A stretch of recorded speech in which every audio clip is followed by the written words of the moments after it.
Welcome to Wife Cheating Story. I hope you have an enjoyable and relaxing time listening. Let's get started.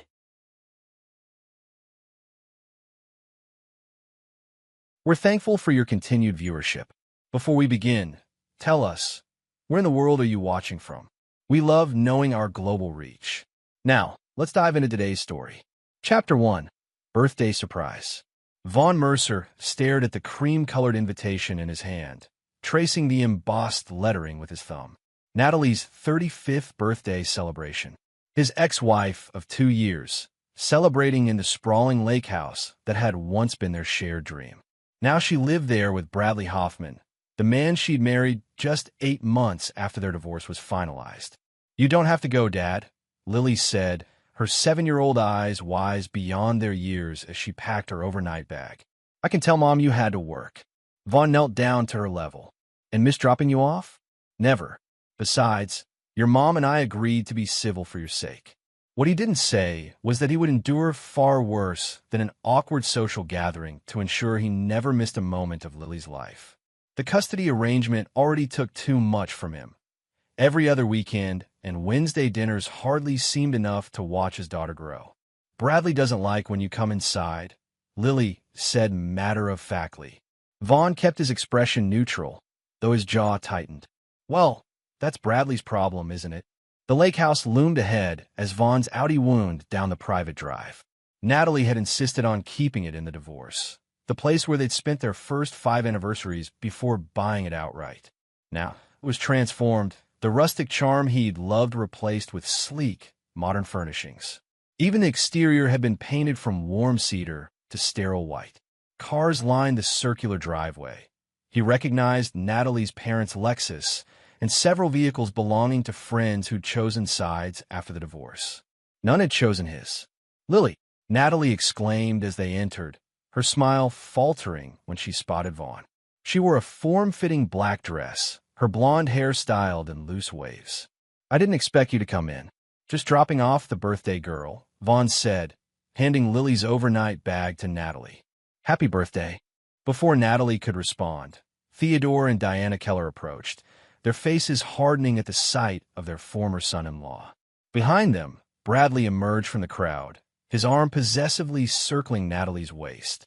"Vaughn," Theodore said coldly. "What a surprise." "Hardly a welcome one," Diana muttered, loud enough for Vaughn to hear. Bradley smirked. "Why are you even here?" he asked, as Diana and Theodore laughed in response. The tension was palpable. Vaughn had faced worse in his years as a private security specialist.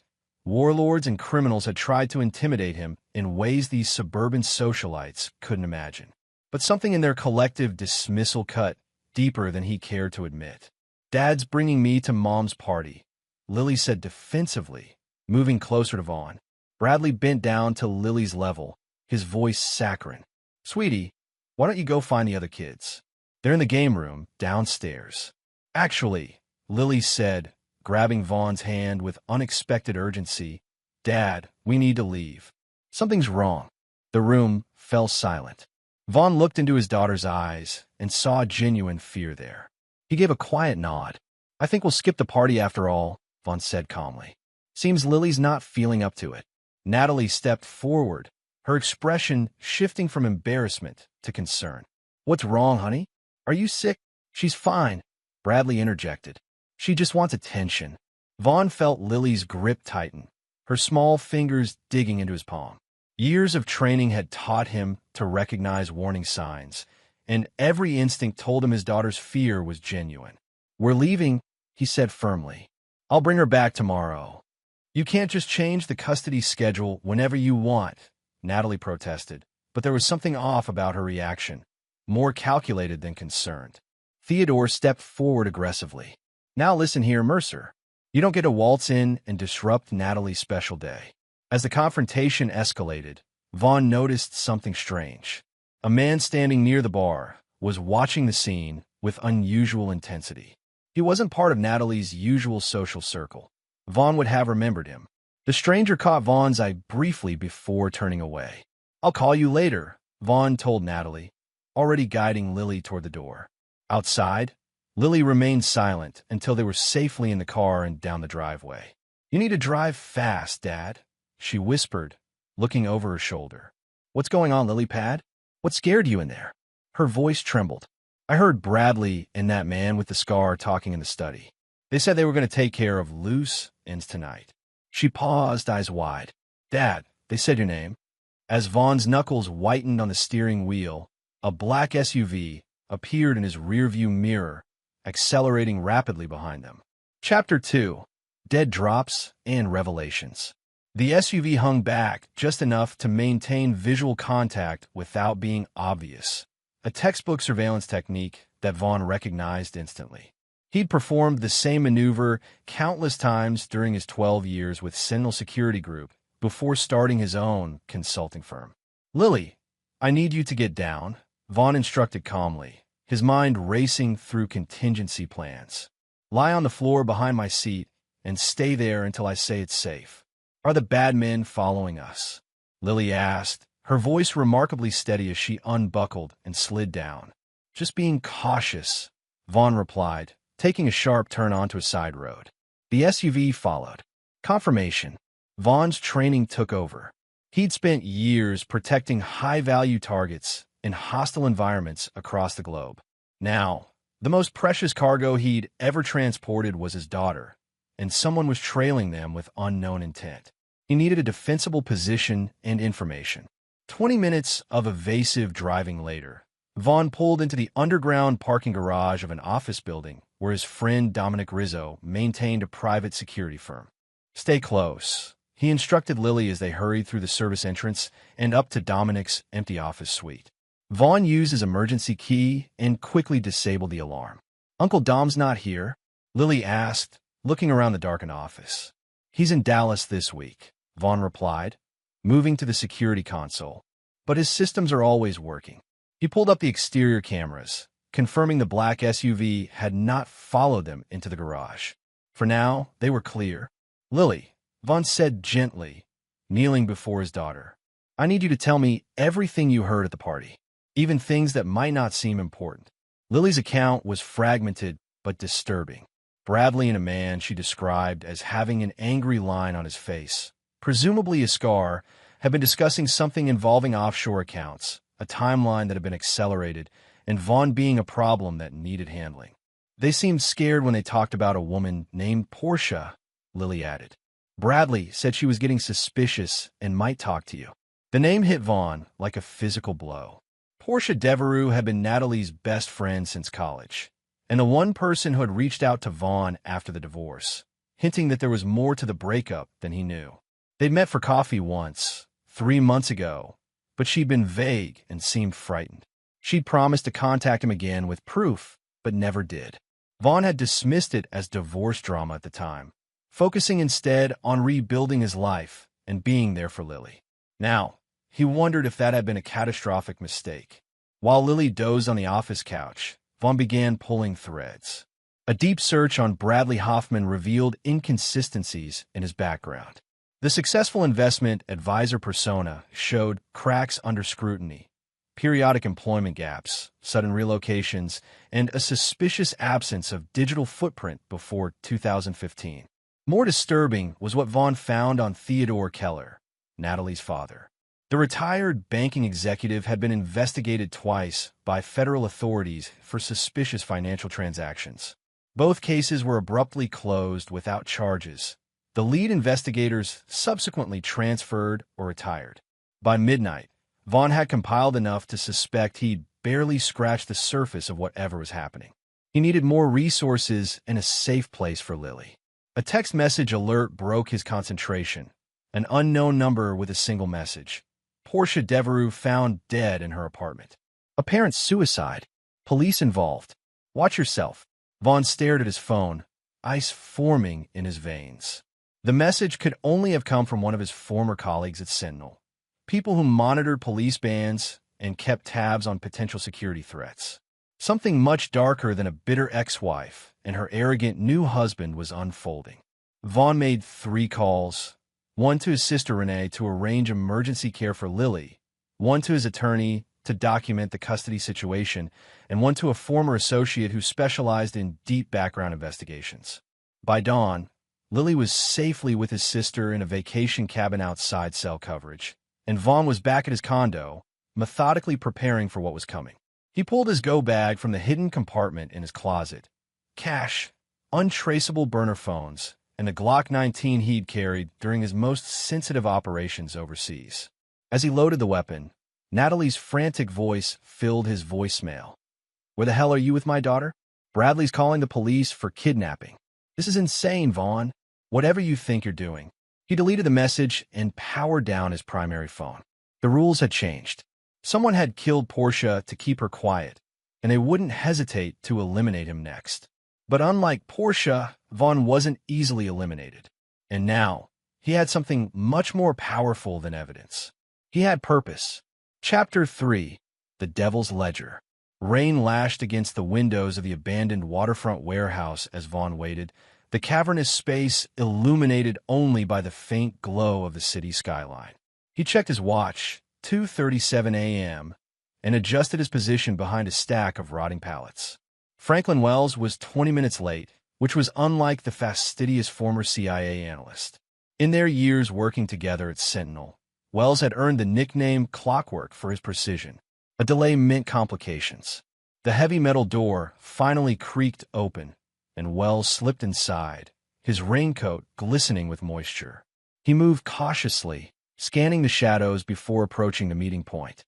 "You look like shit, Mercer," Wells said by way of greeting, his voice barely audible over the rain hammering the metal roof. 3 days of digging through other people's nightmares will do that, Vaughn replied. "Tell me you found something." Wells placed a weatherproof case on the ground between them.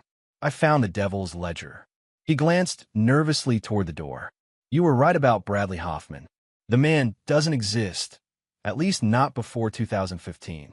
His real name is Preston Rayburn, former financial operations specialist for a private military contractor called Obsidian Solutions Group. Never heard of them. That's by design. They operate in the spaces between official military operations and corporate interests. Very illegal, very profitable. Your ex-father-in-law, Theodore Keller, was their banking connection through Heritage Trust." Vaughn processed this information, the pieces starting to align. "And Natalie?" Wells looked uncomfortable. "That's where it gets complicated. I can't tell if she's a victim or a participant. Either way, she's in deep." He tapped the case. "Everything's in there. Account numbers, transactions, identities. Enough to bury them all. And Portia Devereux officially ruled a suicide yesterday. Unofficially, Wells grimaced. The ME's preliminary report noted defensive wounds inconsistent with self-harm. Someone made it look like she killed herself. Vaughn had suspected as much. Portia had been trying to warn him months ago, and it had cost her life. "There's more," Wells continued. "Obsidian is preparing for something big. Multiple offshore transfers, new identities being established. Whatever they've been doing, they're getting ready to disappear. With my daughter?" Vaughn's voice had a dangerous edge. "The paperwork I found includes passport documentation for Natalie and a minor female. Different last name, but the birth date matches your daughter's." Vaughn had suspected this since finding the transaction records for a private air charter scheduled 3 days from now. Destination Sao Paulo, connecting to an undisclosed final location. "You need to take this to the FBI," Wells urged. "This is bigger than personal revenge, Vaughn. These people have government contracts, connections in intelligence communities. They've eliminated witnesses before. Like they'll eliminate Lily if she becomes inconvenient." Vaughn asked coldly, "How long would a federal investigation take? Months? Years? By then, my daughter will be gone." Wells sighed, recognizing the resolved expression on his former colleague's face. "What's your play, then?" "I'm going to dismantle their operation, piece by piece," Vaughn said, opening the case to review its contents. "Starting tonight." Among the documents was a detailed dossier on the scarred man Lily had described. Malcolm Reeves, Obsidian's head of security and former Special Forces operator with a troubling record of problem-solving. "One last thing," Wells said, handing Vaughn a flash drive. Security footage from Portia Devereux's apartment building the night she died. Took some doing to get this. Shows Reeves entering her building at 11:42 p.m., leaving at 12:17 a.m. Her time of death was estimated between 11:30 p.m. and 12:30 a.m. Vaughn pocketed the drive. You should disappear for a while, Franklin. Take that vacation to New Zealand you've been talking about. Already booked, Wells confirmed. Vaughn, he hesitated. The woman you married. Either she's been living a double life for years, or she's been systematically deceived by these people. Either way, she's not who you thought she was. The revelation should have hurt, but Vaughn felt only cold resolve. The Natalie he'd loved, or thought he'd loved, had vanished long ago, replaced by a stranger wearing his wife's face. Get going, Vaughn said. And Wells? Thank you. After Wells departed, Vaughn remained in the warehouse, methodically reviewing the evidence and formulating his strategy. The documents revealed a complex network of financial crimes spanning 5 countries, with Theodore Keller and Bradley/Preston at the center. Obsidian had been laundering money through Heritage Trust for years, while using its security operations as cover for activities too terrible to contemplate. But the most sickening discovery came when Vaughn accessed the encrypted files on the flash drive. Beyond the security footage of Reeves entering Porsche's building was a folder labeled Leverage containing surveillance photos of him and Lily at the park, at her school, outside his condo. They'd been watching his daughter, documenting her movements, preparing to use her as collateral. As dawn broke over the city, Von Mercer made a vow. The people who threatened his daughter wouldn't face justice in a courtroom. They would face him, and he would be neither swift nor merciful. He began with a series of phone calls to former associates across the globe, specialists who operated in the shadows and owed him favors. By noon, his plan was in motion. Not the desperate actions of a wronged ex-husband, but the precise, calculated strategy of a man who had spent his career anticipating and neutralizing threats. The first strike would come that very night. Chapter 4. First Blood. The exclusive Oakmont Country Club hummed with subdued conversation as the city's elite gathered for the annual charity gala. At a corner table in the cigar lounge, Theodore Keller held court with 3 other men, their faces flushed from expensive scotch and self-importance. The Shanghai deal closes next week, Theodore was saying. Another $30 million moving through the Cayman account. Scott Levinson, Heritage Trust compliance officer, shifted uncomfortably. We need to discuss the recent Federal Banking Commission inquiries, Theodore. They're asking specific questions about transaction patterns. They always ask questions, Theodore dismissed with a wave. That's why we pay Senator Wilmington's consultation fees. From his position at the bar, Vaughn observed the interaction through the reflection in the mirror behind the bottles. The electronic device in his pocket had been capturing every word of Theodore's conversation for the past 40 minutes. The bartender slid another bourbon toward Vaughn. Compliments of the gentleman at the end of the bar. Vaughn turned, surprised to find Malcolm Reeves, the scarred man from Natalie's party, watching him with cold calculation. Their eyes met, an unspoken challenge passing between them. After a moment, Vaughn picked up his drink and walked over. Bold move, approaching me in public, Vaughn said, taking the seat beside Reeves. Professional courtesy, Reeves replied. One operator to another. I've reviewed your file. Impressive work in Tehran. In Bogota. I'm retired. No one with your skill set truly retires, Mr. Mercer. They just change employers. Reeves sipped his whiskey. You've been making inquiries. Accessing systems you shouldn't. Looking into matters that don't concern you. When someone puts surveillance on my daughter, it becomes my concern. Reeves didn't bother denying it. Insurance. Nothing more. Your ex-wife is valuable to certain interests. By extension, so is the child. You killed Portia Devereux. Let's call an unfortunate business necessity. She became unreliable. Reeves leaned closer. This conversation is a professional courtesy. A warning. Stand down. Whatever you think you know, whatever evidence you believe you have, it won't matter. The people I work for exist beyond accountability. Vaughn's expression remained impassive. Is that what you told Portia before you staged her suicide? Something dangerous flashed in Reeves' eyes. Your daughter seems happy with her mother and stepfather. It would be a shame to traumatize her with unnecessary complications. "You've threatened my daughter again," Vaughn said quietly, "and they won't find enough of you to identify." Reeves smirked. Brave words from a man outmatched and outnumbered. He stood, dropping cash on the bar. "This is your only warning, Mercer. Next time won't be a conversation." After Reeves departed, Vaughn remained for another 20 minutes, watching Theodore's group break up. When Theodore headed for the restroom, Vaughn followed. The ornate bathroom was empty except for the two of them. Theodore froze when he saw Vaughn's reflection in the mirror. "What the hell are you doing here?" Theodore demanded, turning to face his former son-in-law. "I know about Obsidian," Vaughn said calmly. "I know about the money laundering through Heritage Trust. I know you're planning to disappear with Natalie and my daughter." The color drained from Theodore's face. "You have no idea what you're talking about. Portia Devereux tried to warn me. You had her killed." "I didn't," Theodore began, then caught himself. "Whatever you think you know, you can't prove it. And if you could, you wouldn't be here alone. You'd have brought authorities."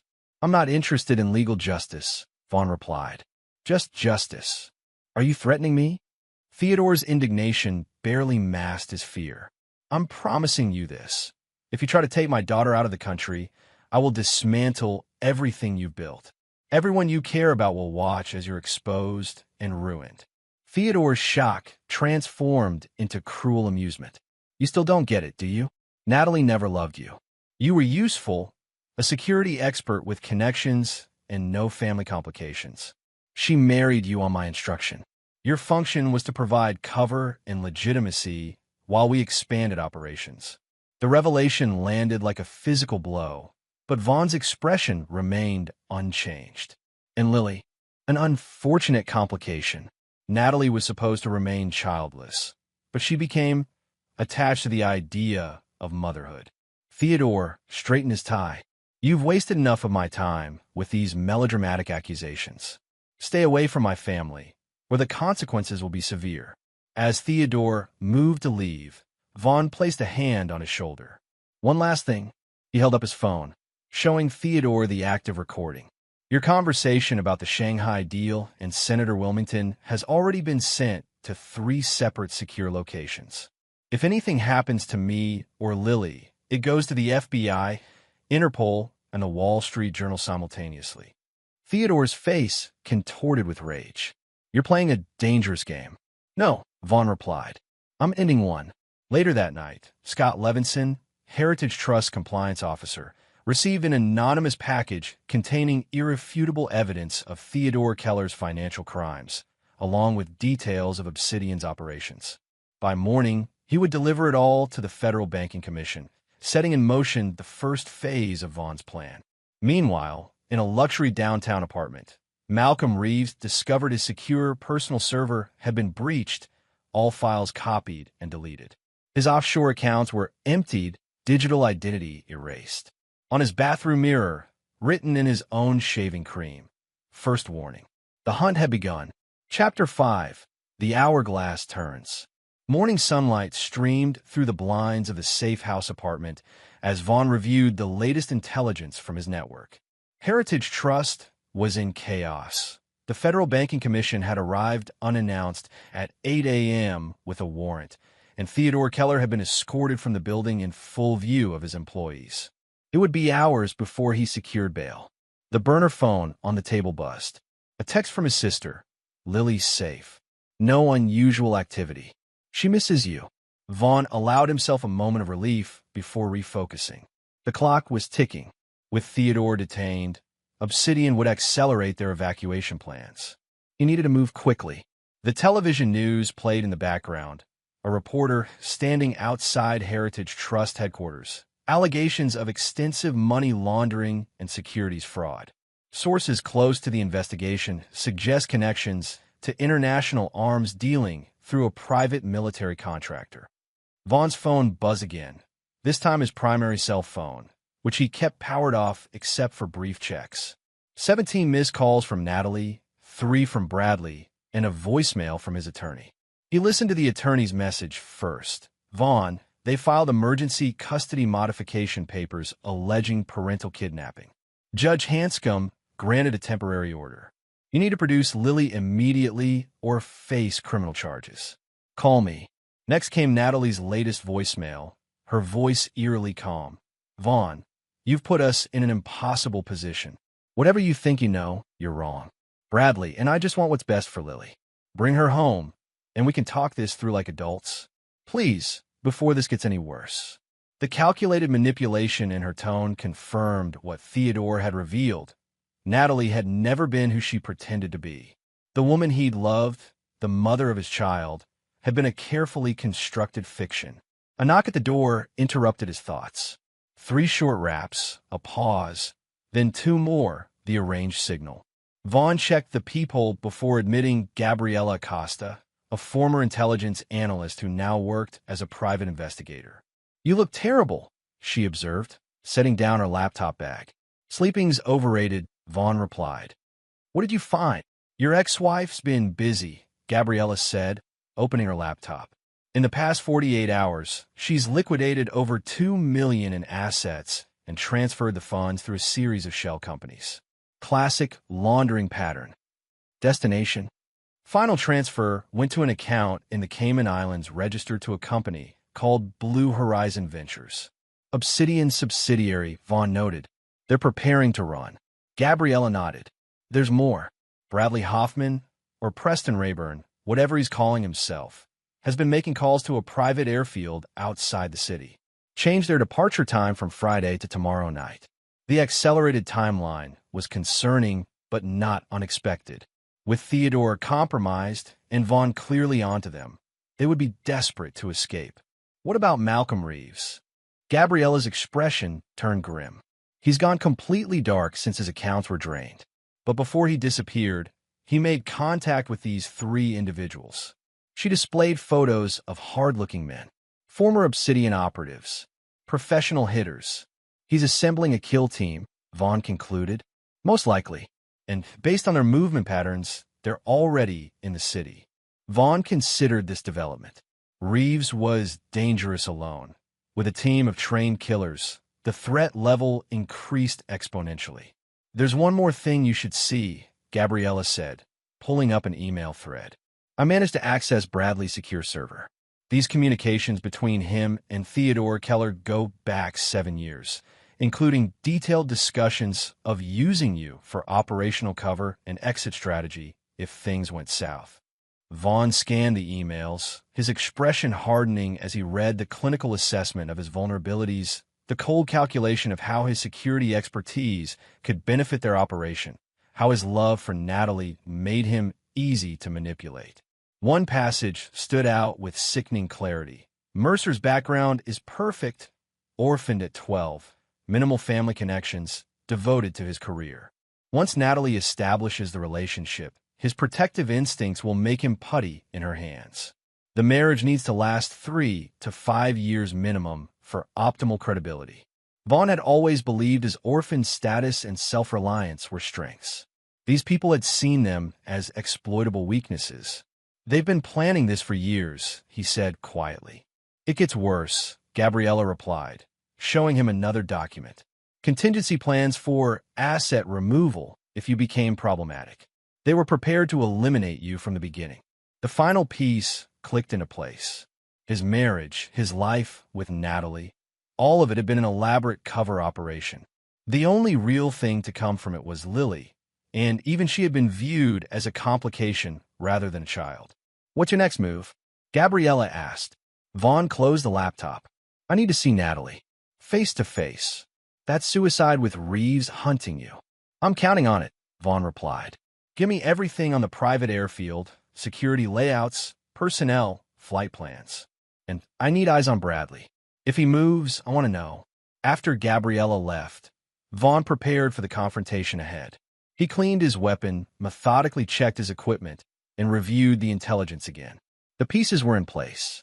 Now he needed to force his opponents to make their move. He sent a text message to Natalie from a burner phone. We need to talk. Alone. About Lily's future. Meet me at Westlake Park near the fountain. 3 p.m. Come alone, or I release everything I have to the authorities. The response came within minutes. I'll be there. Vaughn knew she wouldn't come alone. Bradley would insist on protection, especially with Reeves available. They would see this as an opportunity to eliminate the threat he posed, secure Lily's location, and proceed with their escape plan. It was exactly what he was counting on.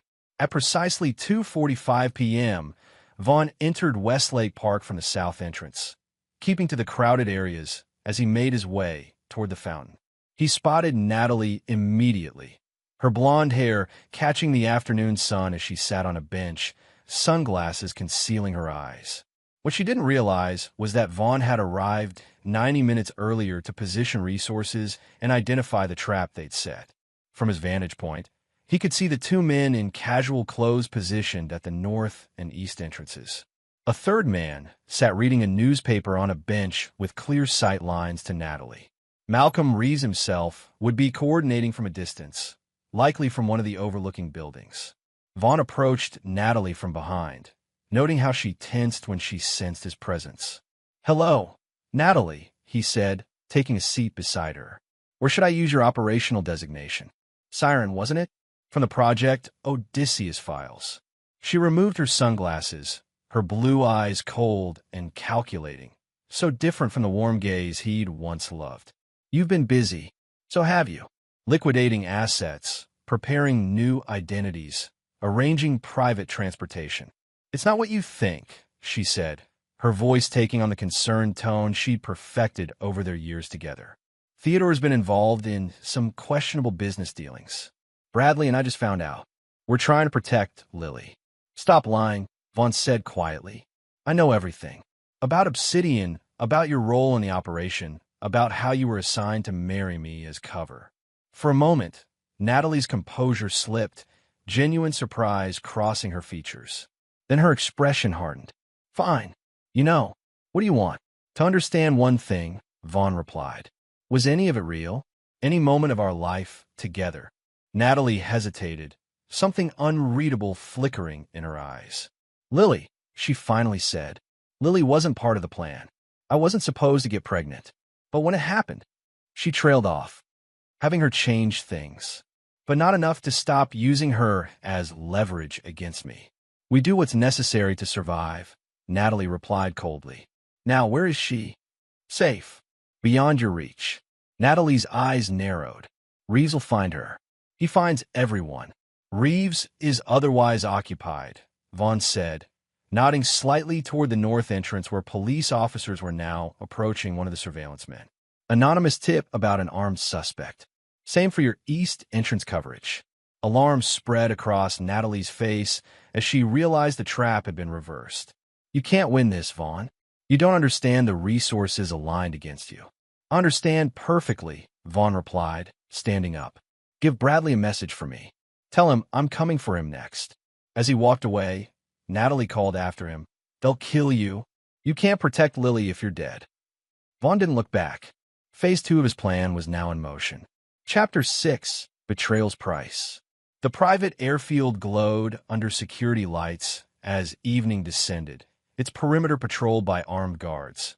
Not the typical security for a civilian facility.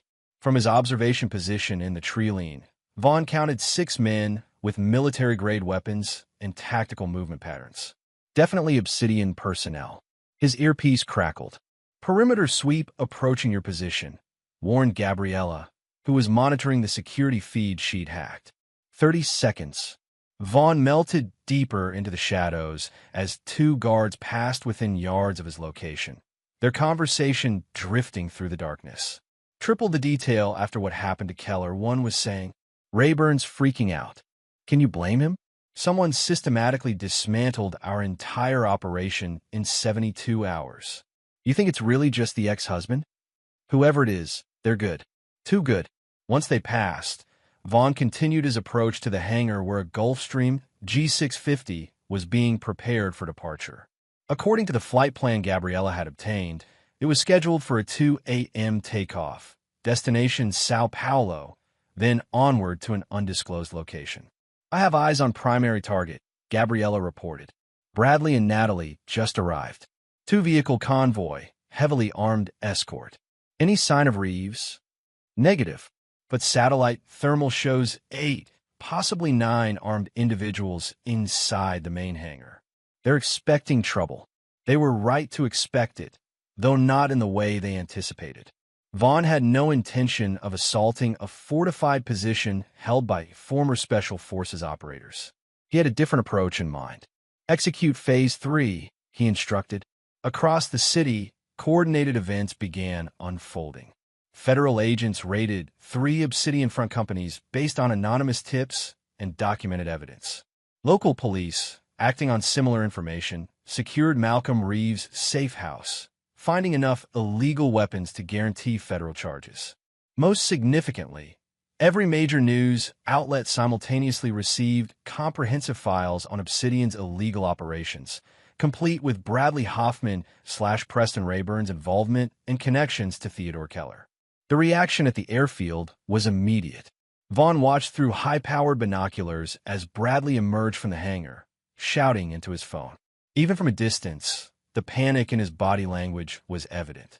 "They're accelerating departure," Gabriella reported, requesting immediate clearance for takeoff. "Right on schedule," Vaughn replied, making his way toward the administrative building at the far end of the airfield. Unlike the hangar, this structure had minimal security, all attention focused on protecting the aircraft and its passengers.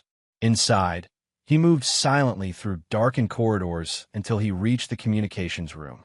The lone technician never saw him coming, a pressure point at the base of the neck, rendering him unconscious without injury.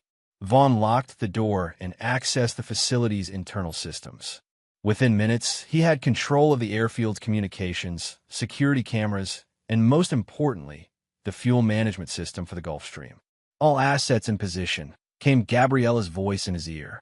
"Understood. Go dark until extraction." Vaughn initiated the final sequence, triggering a cascading communications failure across the facility. As emergency protocols activated, the security team's attention divided between the perceived external threat and securing their principal's escape. Through the surveillance system, Vaughn watched Bradley and Natalie being hustled toward the waiting aircraft, surrounded by protective detail. Bradley looked shell-shocked, while Natalie maintained her composure, scanning the surroundings with practiced vigilance. Just before they reached the aircraft, federal helicopters appeared over the horizon, their spotlights cutting through the darkness. The timing was perfect, the result of anonymous tips about illegal weapons and human trafficking operations at the supposedly civilian airfield. Chaos erupted below as Obsidian personnel scrambled to respond to the unexpected development. Bradley and Natalie were rushed back toward the vehicles while guards took defensive positions. In the confusion, no one noticed the figure moving through the shadows toward the main hangar. No one except Natalie, who broke away from her security detail and pursued, drawing a concealed weapon from beneath her jacket. Inside the darkened hangar, Vaughn worked quickly, placing small charges at strategic points around the fuel reserves. Not enough to cause catastrophic damage, just sufficient to ensure the aircraft wouldn't be taking anyone to South America tonight or any other night.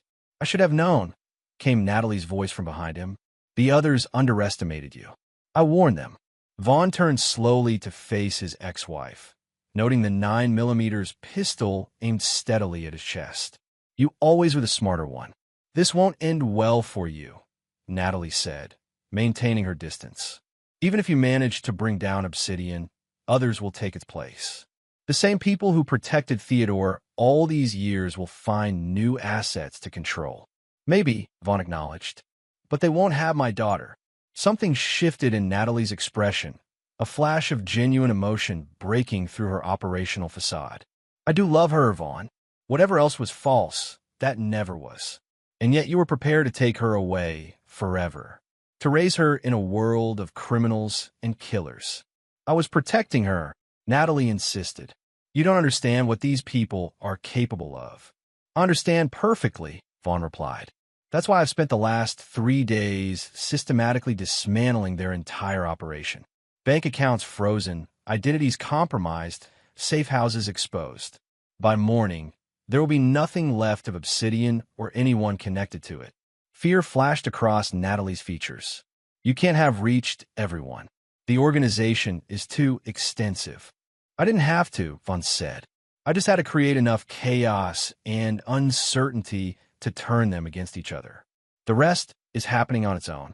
Your father already offered testimony against Bradley in exchange for witness protection. And Bradley, well, the files I sent to the FBI contained enough to ensure he'll spend the rest of his life in a Supermax facility. The distant sound of gunfire erupted outside, federal agents engaging with the Obsidian security team. It's over, Natalie, Vaughn said. The only question is whether you'll be arrested as an accomplice or eliminated as a liability. Because those are the only options Obsidian's real controllers will leave you. Uncertainty crept into Natalie's eyes. There's always another option, like shooting me and escaping in the confusion. Vaughn suggested, it won't work. This entire conversation is being recorded and transmitted to federal authorities. Kill me, and you'll never see Lily again. The mention of their daughter caused Natalie's aim to waver. Where is she? Is she really safe? Safer than she ever was with you. Something broke in Natalie then, the calculated operative giving way to a mother's desperation. I never wanted this for her. You have to believe that. When they told me to target you, to create a relationship as cover, it was just an assignment. I never expected to have a child, to build a life that felt real. Vaughn finished for her. Natalie nodded, tears forming in her eyes. Theodore has controlled my life since I was 17. After my mother died, he brought me into his world piece by piece. By the time I understood what it really was, I was already implicated in too many operations to escape. The gunfire outside intensified, moving closer to the hangar. You have one chance, Vaughn said, his voice hardening. Put down the gun and turn yourself in. Cooperate fully with the authorities. If you do that, if you help dismantle what remains of this organization, I'll make sure Lily knows you tried to do the right thing in the end. Natalie's hand trembled, the weapon becoming heavy in her grip. They'll kill me in custody. Make it look like suicide, just like Portia. Not if you have leverage, Vaughn countered, removing a flash drive from his pocket. Names, dates, offshore account for the people above Theodore and Bradley. The ones who really control Obsidian. Insurance to keep you alive. Hope flickered across Natalie's face. You do that? After everything? Not for you, Vaughn clarified. For Lily. So she'll know her mother wasn't completely lost. The hangar doors crashed open, federal agents flooding in with weapons raised, shouting commands. Natalie looked from them to Vaughn, then slowly lowered her weapon and placed it on the ground. As agents moved to secure her, she locked eyes with Vaughn one last time. Tell Lily I'm sorry. Tell her. Her voice broke. Tell her I did love her. That was never a lie. Vaughn watched him passively as Natalie was led away, her words echoing in his mind. Outside, Bradley was already in custody, his face contorted with rage as agents secured him in a transport vehicle. The elaborate criminal enterprise that had destroyed Vaughn's marriage and threatened his daughter was collapsing in real time all around him. Yet victory felt hollow. In dismantling the threat to Lily, he had also demolished the foundations of her life, exposing her mother as a fraud, her grandfather as a criminal, her stepfather as a dangerous operative. The truth, necessary as it was, would leave scars that might never fully heal. As dawn broke over the airfield, Vaughn stood alone amidst the aftermath of his vengeance, the weight of what came next settling heavily upon him. The battle was won, but the war to give Lily a normal life was just beginning. And somewhere in the chaos, Malcolm Reeves had slipped away, the one loose and Vaughn couldn't account for. A dangerous enemy, now driven by personal vendetta rather than professional assignment. The game had changed, but it wasn't over. Chapter 7. Ashes and Shadows. 3 months after the dramatic raid at the airfield, Vaughn sat in the office of Assistant U.S. Attorney Sophia Mendez, reviewing the latest developments in the case against Obsidian Solutions Group and its principals. Theodore Keller's testimony has been extensive, Mendez said, sliding a file across her desk. With his cooperation, we've identified 7 other financial institutions involved in laundering Obsidian funds. The investigation has expanded to 3 continents. And Bradley? Vaughn asked, using the name he still associated with his daughter's former stepfather, though the man now answered to his real identity, Preston Rayburn. Refusing to cooperate, his attorneys are pursuing an aggressive defense, claiming he was an unwitting participant manipulated by Keller. Mendez's expression made clear her opinion of this strategy.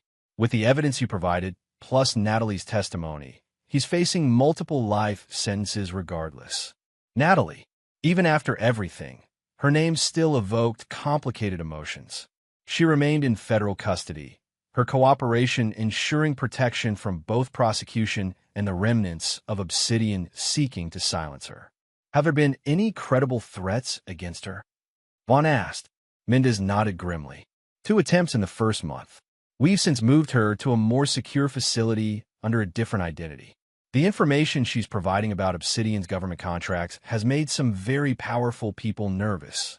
Any sign of Malcolm Reeves? Nothing concrete. Intelligence suggests he may have fled to Eastern Europe, but that's unconfirmed. He's resourceful, and now he has a personal vendetta against you. Vaughn had expected as much. Reeves wasn't the type to accept defeat gracefully, especially such a public and comprehensive one. We can offer you witness protection, Mendez said, not for the first time. You and your daughter, new identities, relocation. Lily needs stability, not another upheaval, Vaughn replied. And I won't spend my life looking over my shoulder. Reeves will surface eventually. When he does, I'll be ready. After leaving the prosecutor's office, Vaughn drove to his sister Renee's suburban home, where Lily had been staying while he established their new life. The custody situation had been resolved definitively in his favor, given Natalie's circumstances, but he knew the emotional wounds would take much longer to heal. He found Lily in the backyard, helping her aunt plant flowers in the garden. Her face lit up when she saw him, and she raced across the lawn to fling herself into his arms. Dad, did you bring it? Did you? Vaughn smiled, the weight of the past months momentarily lifting. Bring what? I don't remember promising anything. Dad, Lily protested, seeing through his teasing. You promised. The puppy. Oh, that? Vaughn said, pretending to suddenly remember. Well, as it happens. He gestured toward his sister, who was walking around the side of the house with a squirming golden retriever puppy in her arms. Lily's squeal of delight was worth every moment of the nightmare they'd endured. As she raced to meet her new companion, Renee approached her brother. You're spoiling her, she observed, though her tone held no criticism. She deserves some joy after everything she's been through, Vaughn replied, watching as Lily and the puppy tumbled together on the grass. How's the new place coming along? Final security installation tomorrow, then we're clear to move in. Renee studied her brother's face. You really think he'll come for you? Reeves? It's not a question of if, only when, Vaughn replied quietly. But I've taken precautions. The new house is as secure as a government facility, with escape routes and panic rooms. I've engaged round-the-clock surveillance. When he makes his move, we'll be ready. And Lily? How much does she understand about what happened? Vaughn sighed. The child psychologist said to be honest but age-appropriate. She knows her mother did some bad things and is helping the police now. She knows Bradley wasn't who he pretended to be. The rest we'll address when she's older. The conversation paused as Lily ran over to show them how the puppy already knew how to sit on command. After she returned to playing, Renee spoke again. And Natalie? Will Lily ever see her again? That's up to the federal marshals and witness security, Vaughn replied. And ultimately, it will be Lily's decision when she's old enough to make it. That evening, after tucking Lily into bed at Renee's house, Vaughn drove to the new home he'd purchased, a modernist structure on a hilltop with clear sight lines in all directions. The extensive security system alerted him to a potential intrusion at the perimeter, but verification showed only a deer passing through the wooded area behind the property. Inside, he checked each room methodically, a habit from his years in high-risk security work. The house was empty, yet he couldn't shake the sensation of being watched. Intuition or paranoia. In his line of work, the difference had often meant survival. His phone buzzed with a text message from an unknown number. She has her eyes. Central Park Playground. Yellow Jacket. Tuesday, 3 p.m. Vaughn's blood ran cold. Attached was a photo of Lily at her school, taken earlier that day. He immediately called his surveillance team, demanding to know how someone had gotten close enough for the photo. Their confusion and assurances that the school perimeter had been secure offered no comfort. The message could only have come from Malcolm Reeves. Somehow, despite all precautions, he had reached Lily's school. The implied threat was clear: I can get to her anytime. Vaughn considered his options. The specified meeting was obviously a trap, yet ignoring it would only embolden Reeves. Reporting it to federal authorities would trigger protective measures that might drive Reeves deeper underground without neutralizing the threat. No, this would end only one way: a direct confrontation on terms Vaughn could control. He would attend the meeting, but not in the way Reeves expected. Over the next 3 days, Vaughn made meticulous preparations. Lily and Renee were relocated to a secure facility known only to him. His most trusted former colleagues were positioned strategically around Central Park, creating an invisible security net. Every possible ambush point was identified and countered. When Tuesday arrived, Vaughn approached the playground from an unexpected direction, having altered his appearance with subtle but effective changes. From his position, he had clear sight lines to the playground where children played under parents' watchful eyes. At precisely 3 p.m., a man in a yellow jacket sat on a bench facing the playground. Not Reeves. His build and movement patterns were wrong. A proxy sent to make initial contact or confirm Vaughn's presence. Through his earpiece, Vaughn received confirmation from his team: Yellow jacket is clean. No weapons. Carrying a mobile phone and what appears to be an envelope, Vaughn approached cautiously, taking a seat beside the man while maintaining awareness of his surroundings. He said you'd come, the man said without looking at Vaughn. Said you wouldn't risk your daughter. Where is he? Not here. The man slid the envelope across the bench. He said to give you this. Said it explains everything. As Vaughn reached for the envelope, his instincts screamed a warning. He pulled back just as the man's hand moved to his pocket with unnatural speed. The next moments unfolded in horrifying clarity. Vaughn knocked the man's arm aside as he withdrew not a weapon, but a syringe. The momentum carried the needle into the man's own thigh, and his eyes widened in shock and terror. Help! The man gasped, his face already contorting. He said it wouldn't hurt you. Said it was just to make you sleep. Within seconds, the man began convulsing, drawing screams from nearby parents who grabbed their children and fled. Vaughn's security team converged, establishing a perimeter as the man's body went rigid, then still. The entire incident had been orchestrated not to kill Vaughn, but to send a message and to eliminate the messenger, leaving no connection to Reeves. Inside the envelope was a single photograph: Natalie in her witness protection location, reading a newspaper with yesterday's date clearly visible. Scrawled across the image were the words, "She's next. Then you. Then Lily will be alone. Just like you were." The reference to Vaughn's orphan childhood confirmed Reeves had accessed his complete background. This wasn't just revenge. It was psychological warfare designed to systematically destroy everything Vaughn valued before coming for him directly. As federal authorities took over the scene, Vaughn stepped away, making a call to Assistant U.S. Attorney Mendez. Reeves has compromised Natalie's location, he said without preamble. Move her immediately. Full security protocol. How could he possibly? He has sources inside your operation. Vaughn cut her off. Someone with access to witness security. Trust no one until you identify the leak. After ending the call, Vaughn made a decision. Defensive measures were no longer sufficient. To protect Lily and end this threat permanently, he would need to take the fight directly to Malcolm Reeves, wherever he was hiding. The hunter was about to become the hunted. Chapter 8: Predator and Prey.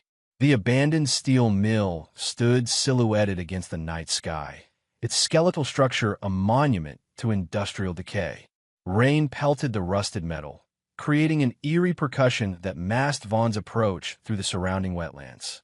72 hours of relentless pursuit had led to this moment. After the Central Park incident, Vaughn had activated a network of contacts stretching from former intelligence operatives to underground information brokers. The trail had led first to a safe house in Newark, then to a money transfer in Philadelphia, and finally to this desolate location 20 miles outside Pittsburgh. According to his intelligence, Malcolm Reeves had established a temporary base of operations here, gathering resources and personnel for what would likely be his endgame move against Vaughn and potentially Natalie. Thermal imaging from a drone pass had confirmed 4 heat signatures inside the main structure, one stationary in what had once been the administrative office, the others patrolling in rotating patterns. Security cameras had been positioned at strategic points around the perimeter, but the recent storm had created power fluctuations that Vaughn could exploit. He approached the east access point during a calculated power dip, using the momentary camera blindness to breach the outer fence. Inside the complex, he moved like a ghost between massive, rusting machinery, his progress deliberate and unhurried. Rushing would create mistakes, and against an opponent like Reeves, a single mistake would be fatal. The first sentry fell silently, a precise sleeper hold rendering him unconscious before he could alert his companions. Vaughn zip-tied the man's hands and feet, then secured him in a drainage culvert, alive but contained. The second guard proved more challenging, his movement pattern less predictable than initial surveillance had suggested. Vaughn was forced to remain motionless behind a collapsed conveyor belt for 18 minutes, rain soaking through his tactical gear, before an opportunity presented itself. Again, he opted for non-lethal neutralization, a decision that wasn't born of mercy but calculation. Bodies created complications and investigations. Unconscious guards could be questioned later. As he approached the administrative building, Vaughn detected the faint blue glow of electronics through the grime-covered windows. Reeves would have established a command center, likely with surveillance feeds and communications equipment. The third guard would be positioned to protect this resource. Rather than risk a frontal approach, Vaughn circled to the roof access, using the external fire escape that groaned treacherously under his weight. The sound was mostly masked by the continuing storm, but he froze when lightning illuminated the area, making him potentially visible to anyone watching. No alarm was raised. He continued to the roof and located the access hatch, carefully testing it for booby traps before proceeding. The interior was pitch black, requiring night vision to navigate the maze of collapsed ceiling panels and rotting office furniture. Below, he could hear voices, a low murmur that suggested at least 2 individuals in conversation. He positioned himself above a ceiling vent that offered both visual and auditory intelligence. Confirmed the leak has been identified and neutralized, a voice was saying, "Not Reeves, but someone reporting to him. Federal marshals have moved the woman to a new location. We've lost that track for now." "It doesn't matter," came Reeves' distinctive voice, cold and precise. "Mercer is the priority. Once he's eliminated, we can locate the woman and the child at our leisure. The team from Belgrade arrives tomorrow. 6 operators, fully equipped." "We don't wait," Reeves replied. "Mercer's already hunting us. He's proven more resourceful than anticipated. You think he's found this location?" A pause. "It's possible. Enhance perimeter surveillance and activate the secondary security protocols." Vaughn had heard enough. Reeves was expanding his operation, bringing in additional mercenaries for what appeared to be a major offensive. The timetable had accelerated. He needed to end this now, before reinforcements arrived. Moving silently along the ceiling joists, he positioned himself above what appeared to be Reeves' command center. Through gaps in the deteriorating ceiling, he could see computer equipment, weapons, and tactical gear.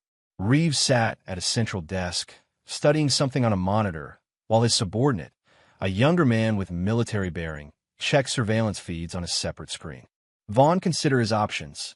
A direct assault would be high risk, especially if Reeves had prepared contingencies. But allowing him to continue gathering resources would only make the eventual confrontation more dangerous. The decision was made for him when an alarm suddenly blared from the younger man's console. "Perimeter breach, south quadrant," he reported, reaching for a weapon. Thermal imaging shows a single intruder. On the surveillance screen, Vaughn could see a figure moving through the complex, a deliberate distraction created by one of his own team members right on schedule. "Hendricks, investigate," Reeves ordered. Maintain communication. Could be local scavengers, could be something else. As the younger man exited, Vaughn prepared to make his move. Reeves, now alone, activated additional security measures, his attention divided between surveillance feeds and what appeared to be evacuation preparations. The ceiling gave way with a controlled crash as Vaughn dropped into the room, landing in a combat-ready stance with his weapon trained on Reeves, who showed no surprise at the intrusion. Calculated risk, Reeves commented, slowly raising his hands. Entering the lion's den directly. Enter the line, Reeves, Vaughn replied, keeping a safe distance. Your operation is compromised. Federal tactical teams are en route. Are they? Reeves smiled thinly. Or are you here alone, driven by personal vendetta rather than professional judgment? The Vaughn Mercer I studied wouldn't risk a sanctioned operation with his daughter's safety at stake. The Vaughn Mercer you studied doesn't exist anymore, Vaughn replied coldly. You in Obsidian saw to that when you destroyed my life and threatened my child. Reeves gave a small shrug. Collateral damage in a larger operation. Nothing personal until you made it so. Sending assassins after my daughter made it personal. Insurance policy, Reeves corrected. A rational strategy you would have employed in my position. We're not so different, you and I. Both trained to assess threats and eliminate them efficiently. The difference, Vaughn said, is that I don't target children. A tense silence fell between them, broken only by the distant sound of the alarm still blaring across the complex. What's your endgame here, Mercer? Reeves finally asked. Kill me?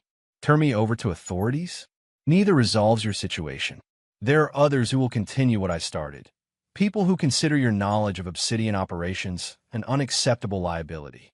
I've already dismantled Obsidian, Vaughn replied. Your principals are under indictment or in witness protection. Your offshore accounts are frozen. There's nothing left to protect.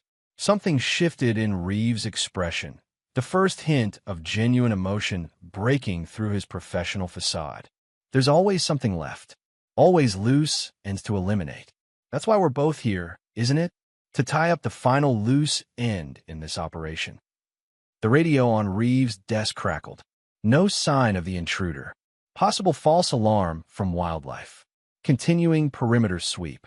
Reeves' gaze flickered briefly toward the desk.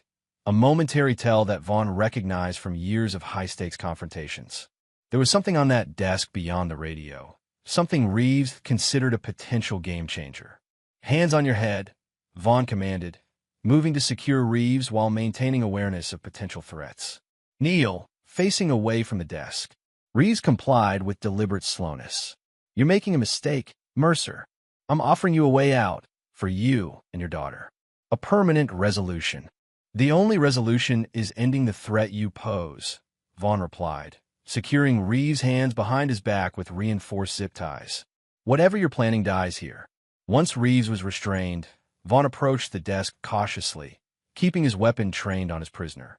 What he found sent a chill through him. Detailed surveillance photos of Lily at her new school, at Renee's house, even in the supposedly secure facility where he'd relocated them. More disturbing were architectural plans of the building, with security systems marked and potential entry points highlighted. How did you get these? Vaughn demanded, fighting to keep his voice steady. Professional courtesy, Reeves replied with a cold smile. A demonstration of capability. Those photos were taken this morning. Your security measures have already been compromised. My team has established access protocols for when the moment comes. What moment? When I give the order, Reeves said simply, or when I fail to check in at designated intervals. Dead man switch, Mercer. Standard contingency planning. Kill me, imprison me. Either way, protocols activate. Vaughn felt the familiar ice of combat clarity settling over him. If Reeves was telling the truth, and his operational history suggested he would have such contingencies, then simply neutralizing him wouldn't resolve the threat to Lily. What do you want? Vaughn asked, already knowing the answer. Professional resolution, Reeves replied. You disappear permanently. No further pursuit of Obsidian interests or personnel. In exchange, your daughter lives undisturbed. And I'm supposed to trust your word? Trust operational logic, Reeves countered. With you gone, Your daughter presents no intelligence risk. Eliminating her creates complications without strategic benefit. My principals are pragmatists, not sadists. The building suddenly shook with an explosion from the south perimeter. Vaughn's extraction team creating a diversion as planned. Alarms blared with renewed urgency. Reeves remained unnaturally calm. Limited time frame now, Mercer. Decision point. Your life for your daughter's safety. The offer expires when reinforcements arrive, for either of us. In the flickering emergency lights, Vaughn studied the man who had become his nemesis. Reeves was a professional, ruthless but rational. If he gave his word on operational grounds, he would likely keep it, if only because breaking it would be inefficient. But there was something in Reeves' eyes, a calculating anticipation that triggered Vaughn's instincts. This was too convenient, too neat a resolution. Show me the dead man's switch, Vaughn demanded. Prove it exists. Reeves nodded toward a laptop on the side table. Access code is Theta 97 Victor. Check the automated protocols folder. Maintaining his weapon's aim, Vaughn accessed the system, finding exactly what Reeves had described. A sophisticated protocol requiring regular authentication to prevent automated execution of pre-programmed commands. The target coordinates matched Lily's location. What Reeves couldn't know was that Vaughn had already moved Lily again after detecting unexplained surveillance activity near the secure facility. The coordinates targeted an empty location. Satisfied? Reeves asked. Almost, Vaughn replied, closing the laptop. One more thing. Without warning, he struck Reeves with precise force at the base of the skull, rendering him unconscious. Working quickly, he accessed Reeves' communication devices, downloading all data to an encrypted drive. The information would allow him to identify and neutralize the remaining threats in Reeves' network. The building shook with another explosion, closer this time. Extraction was imminent. Vaughn looked down at Reeves' unconscious form, considering his options. Killing him would be the simplest solution, permanent elimination of the threat. But it would also mean crossing a line Vaughn had maintained throughout his career, even during the darkest operations. Instead, he placed an anonymous call to federal authorities, providing the location and evidence of Reeves' activities. Obsidian was already under federal investigation. Its head of security would face justice through legal channels. Before departing, Vaughn left a single item beside Reeves, a chess piece. A black king toppled on its side, the universal symbol of checkmate. As extraction helicopters approached, Vaughn disappeared into the night, carrying with him the means to end the threat to his daughter once and for all. The predator had become the prey, and the hunt was finally over. Chapter 9. Unforgiving. 1 year later, Vaughn stood on the deck of his new home in northern Michigan, watching as Lily played with her dog in the sprawling yard that sloped down to a private lake. Autumn had painted the surrounding forests in brilliant red and gold, creating a postcard-perfect setting that seemed worlds away from the darkness they'd escaped. The final dismantling of Malcolm Reeves' network had taken months of meticulous work. The data extracted from his systems had revealed a complex web of operatives, safe houses, and contingency plans, all of which Vaughn had systematically neutralized with the reluctant assistance of federal authorities. Reeves himself had been sentenced to life imprisonment without parole, his trial conducted under unusual security measures given the sensitive nature of Obsidian's government connections. Theodore Keller had received a reduced sentence in exchange for his comprehensive testimony, while Bradley/Preston faced multiple consecutive life terms. Natalie remained in witness protection, her cooperation continuing to unravel the international aspects of Obsidian's operations. According to Mendez, she asked about Lily regularly, though no direct contact had been established. That decision remained in Vaughn's hands, and so far, he had chosen to maintain distance, not out of cruelty, but concern for Lily's emotional well-being. The child psychologist had advised a gradual approach to reintroducing Natalie into Lily's life, if at all. The sound of tires on gravel interrupted his thoughts. A government-issue SUV approached along the private drive, parking near the front entrance. Assistant U.S. Attorney Mendez emerged, looking more casual than Vaughn had ever seen her in jeans and a light jacket. "Mr. Mercer," She greeted him as he came around from the deck. "Thank you for agreeing to meet." "You said it was important," Vaughn replied, leading her inside the house where Lily couldn't overhear. "Has something happened with Reeves?" "Not Reeves," Mendez said, accepting the coffee he offered. "Natalie. She's been insisting on seeing Lily, becoming quite adamant about it." Vaughn's expression hardened.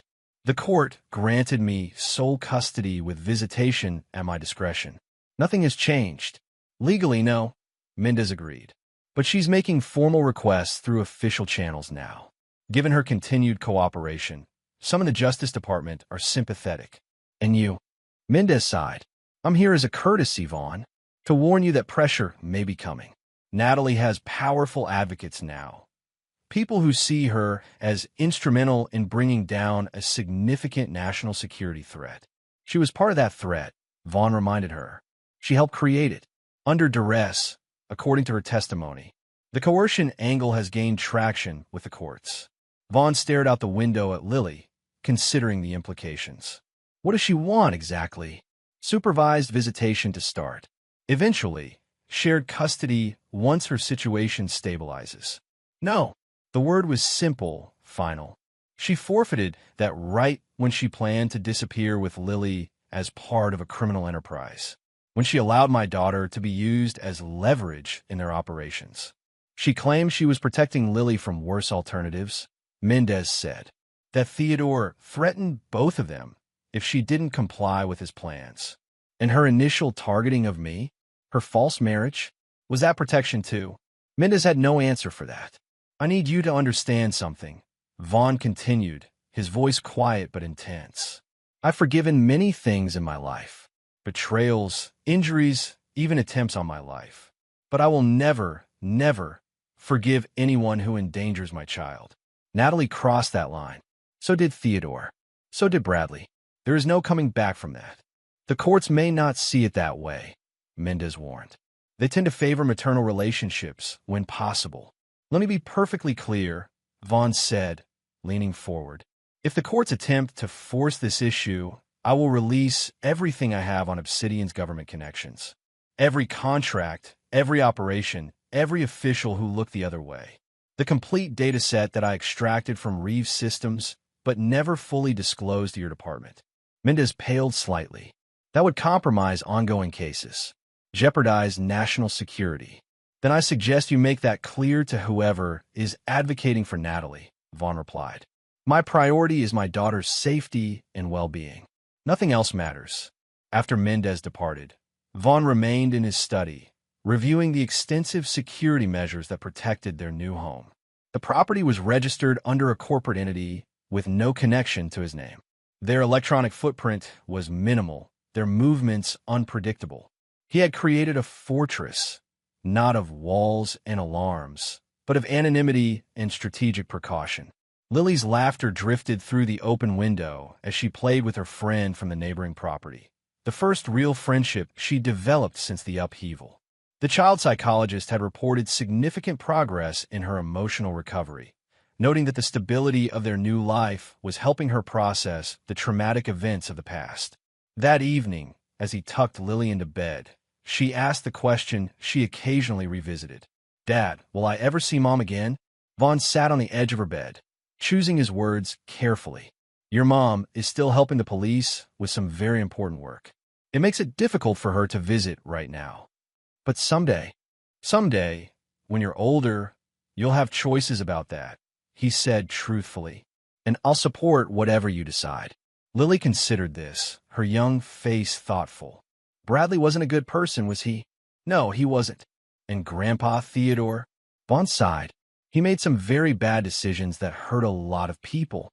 What about Mom? Did she make bad decisions too? The question hung in the air between them, weighted with implications beyond Lily's understanding. Vaughn had promised never to lie to his daughter, even when the truth was difficult. "Yes," he said finally, "she did. But she's trying to make better ones now." This seemed to satisfy Lily, who nodded solemnly before changing the subject to her upcoming science project. After finishing their bedtime routine, Vaughn kissed her forehead and turned out the light, leaving the door slightly ajar, as she preferred. In his study, he opened the secure laptop that maintained his monitoring systems. The regular status reports from his security team showed no unusual activity around their perimeter or in the digital surveillance of potential threats. Natalie remained at her witness protection location in Arizona. Malcolm Reeves remained in maximum security at ADX Florence. Theodore Keller was serving his reduced sentence at a medium security facility in Pennsylvania. The final screen showed a real-time location ping from Bradley/Preston's prison transport, currently en route to a federal courthouse for an appeal hearing. The tracking device had been planted by one of Vaughn's contacts in the Marshal's Service, providing an extra layer of security that official channels wouldn't offer.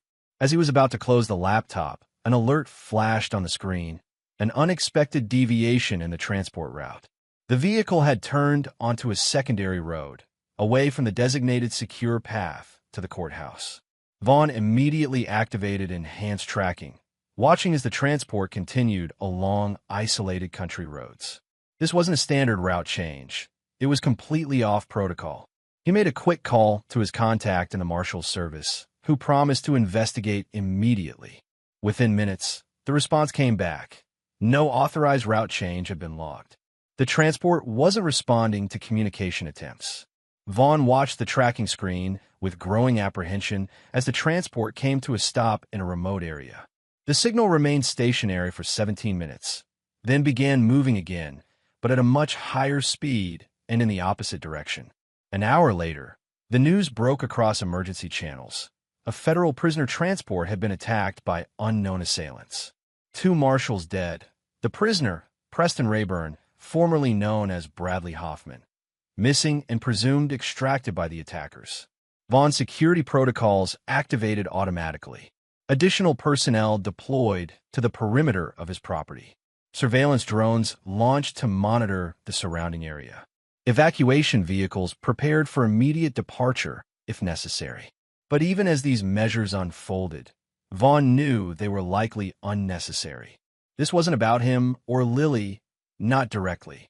This was about Obsidian protecting its interests.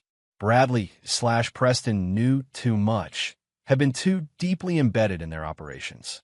His testimony, should he choose to provide it, could implicate figures far beyond those already exposed. His extraction wasn't an attack on Vaughn. It was damage control by powers that remained in the shadows. Still, prudence demanded preparation. Vaughn sent a coded message to Renee, activating their emergency protocols. Within 30 minutes, she arrived to stay with Lily while he addressed the potential threat. "Is it happening again?" Renee asked quietly as they stood in the kitchen, out of Lily's earshot. "Precautionary measures only," Vaughn assured her. "I don't believe we're targeted, but I need to verify." For the next 3 days, Vaughn worked tirelessly, leveraging every contact and resource to track Bradley/Preston's extraction team. The trail led through 3 states before going cold at a private airfield in New Mexico, a familiar pattern suggesting the same networks that had nearly helped Natalie and Bradley escape a year earlier. Analysis of communication patterns and financial transactions confirmed his initial assessment. This was an internal Obsidian matter. Bradley had been extracted not to pursue vengeance against Vaughn, but to prevent further exposure of Obsidian's government connections. As the immediate threat assessment downgraded, Vaughn maintained enhanced security but allowed life to return to relative normalcy. Lily resumed school. Their daily routines continued, and the autumn days passed in a rhythm that offered healing and stability. 2 weeks after Bradley's extraction, Vaughn received an encrypted message from a source deep within federal intelligence circles. Rayburn terminated. Obsidian protocols. File closed. The message confirmed what Vaughn had suspected. Bradley had been eliminated by his own organization, a loose end tied permanently. The threat he might have posed, either as a witness or as an enemy, was neutralized. That evening, as Lily recounted her day's adventures over dinner, Vaughn found himself reflecting on the journey that had brought them here. The facade of his marriage had crumbled, revealing a complex conspiracy that had nearly destroyed everything he valued. Yet from those ashes, he had forged something new, a life defined not by deception, but by clarity of purpose and unyielding protective resolve. He had never been a forgiving man. Those who betrayed him, who threatened what he loved, found no mercy in his response. Natalie had discovered this truth. Theodore had learned it from his prison cell. Bradley had understood it in his final moments, executed by the very organization he had served. And should anyone else ever threaten Lily's safety or happiness, they would discover the same immutable fact. Von Mercer's vengeance was as patient as it was absolute, as methodical as it was merciless. But for now, listening to his daughter's laughter echoing through their home, Von allowed himself to embrace the peace they had earned. The demons had been vanquished, the shadows dispelled. The future stretched before them, not unmarked by the past, but no longer defined by it. In this moment, at least they were safe. And for Von Mercer, unforgiving protector, ruthless advocate, devoted father, that was enough. And there you have it. Another story comes to an end. What did you think? I'd love to hear your thoughts in the comments below. If you enjoy this story, consider joining our community by subscribing. It means the world to us. For more stories like this one, check out the recommended videos on screen. And I'll see you there.